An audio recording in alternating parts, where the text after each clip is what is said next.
When Ymir ambushed the warriors, it was pure chance that Reiner became her target. If Marcel hadn't jumped in the way, Ymir might have stolen the armored titan. This alone would have drastically altered the story. But let's take it one step further. What if Ymir had targeted Bertolt and succeeded? How would the story of Attack on Titan be changed with Ymir killing Bertolt? The impact of Bertolt's death is that Marley's plan for capturing the founding titan goes up in smoke. Bertolt's role in destroying Ymir was pivotal in allowing the warriors to infiltrate the walls and fabricate new identities. Because of this, Marcel would decide to call off the mission after Bertolt is killed. But what happens to Ymir in this scenario? In the original story, when Ymir devoured Marcel, the remaining warriors panicked and fled. Had they stayed calm, they could have captured her, as pure titans revert to their human form after consuming a titan shifter. Marcel, unlike Reiner, wouldn't abandon the field, so he'd restrain Ymir and capture her. Once back in Marley,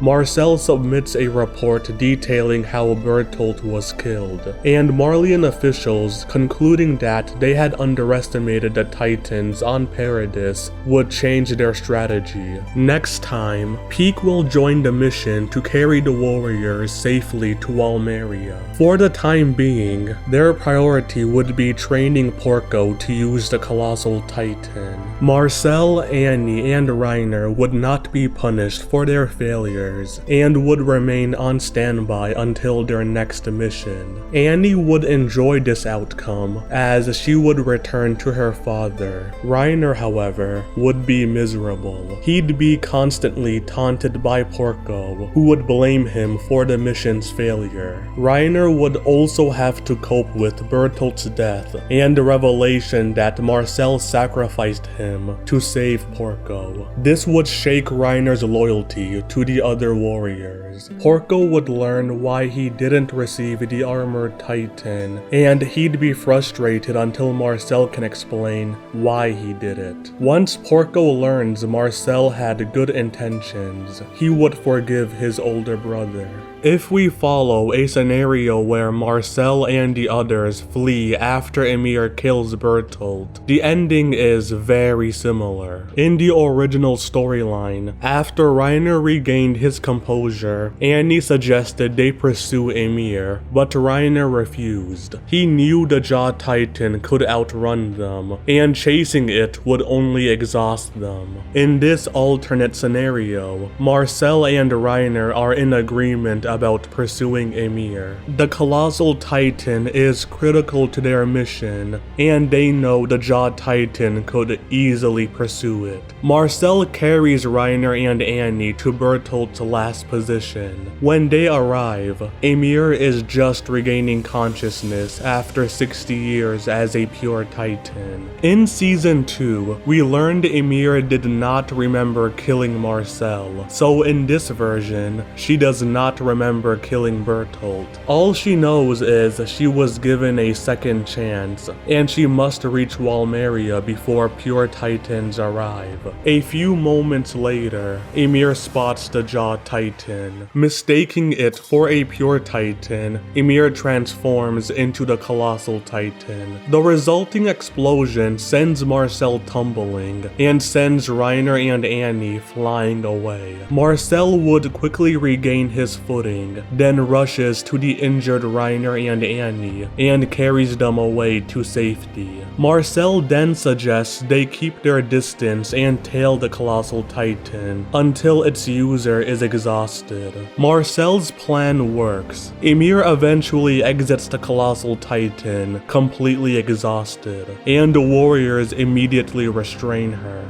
Regardless of which scenario occurs, Walmeria does not fall that day. The biggest impact is that Grisha might not give Eren the founding titan. In season 4, we see Grisha, after killing Frida, pleading with Zeke to stop Eren. Yet we know he still passed the founding titan to Eren shortly afterward. The most plausible explanation is that Carla's death broke Grisha. In this scenario, with Walmeria intact and Carla still alive, it's possible Grisha chooses to die with his titan versus cursing Eren to die in 13 years. If Grisha for some reason still decides to pass on his titan, he would first bring Eren to the basement, where he would slowly reveal the world's truth while carefully gauging Eren's reaction. Grisha doesn't want to force his ideals onto Eren, as he did with Zeke. Eren, though struggling to fully grasp the details, would broadly support Grisha's goal of liberating Eldians. This is enough for Grisha, who then passes on his titan and entrusts Eren with saving everyone. Over the next 3 years, Eren slowly comes to terms with his mission and Grisha's death. Eren does not remember how Grisha died, but pieces together what likely happened that night. Eren never reveals the truth to Carla or Mikasa, leaving them to believe Grisha abandoned them. Meanwhile, Grisha's memories begin appearing in Eren's dreams, helping him understand his father's story. The knowledge that the entire world seeks the destruction of Paradis breaks Eren, especially since he has no one to share the burden with. Eventually, the pressure becomes too much, and he tells Armin the truth.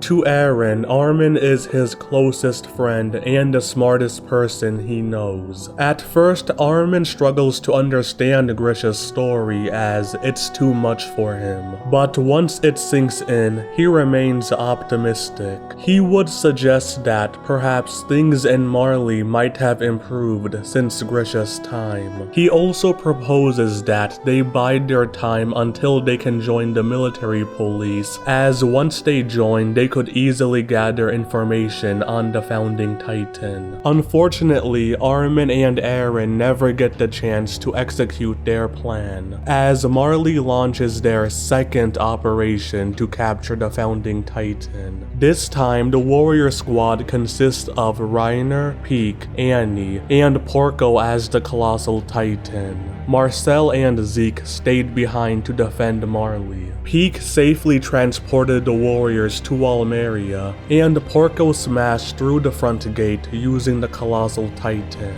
Seeing the destruction firsthand, Eren is moved to act, as he realizes that Marley's invasion has finally begun. He attempts to transform into a titan for the first time. Eren succeeds, but he loses control and begins attacking pure titans blindly. Reiner spots Eren's transformation as he's preparing to destroy the inner gate. He assumes it's the founding titan, so he changes targets and attacks Eren. Eren has not mastered titan hardening and is not currently in control of his titan, so Reiner defeats him easily. Peak descends Walmeria as the cart titan and takes Eren so Reiner can destroy the inner gate. After the attack, the warriors regroup to discuss their next steps. They aren't sure what titan Eren possesses, so they can't all return home. Peak decides to bring Eren back to Marley during the next full moon, while the remaining warriors focus on completing the mission. And with that, this alternate scenario comes to an end. So to recap, if Ymir kills Bertolt, she's immediately captured by the warriors and they then return to Marley. Afterwards, it's a coin toss on whether Grisha still gives Eren the founding titan. If he does, Eren only possesses it for a few years before Marley captures him during their second operation. But what do you guys think? How would the series unfold if Ymir killed Bertolt? Leave your comments below, and I'll see you next time.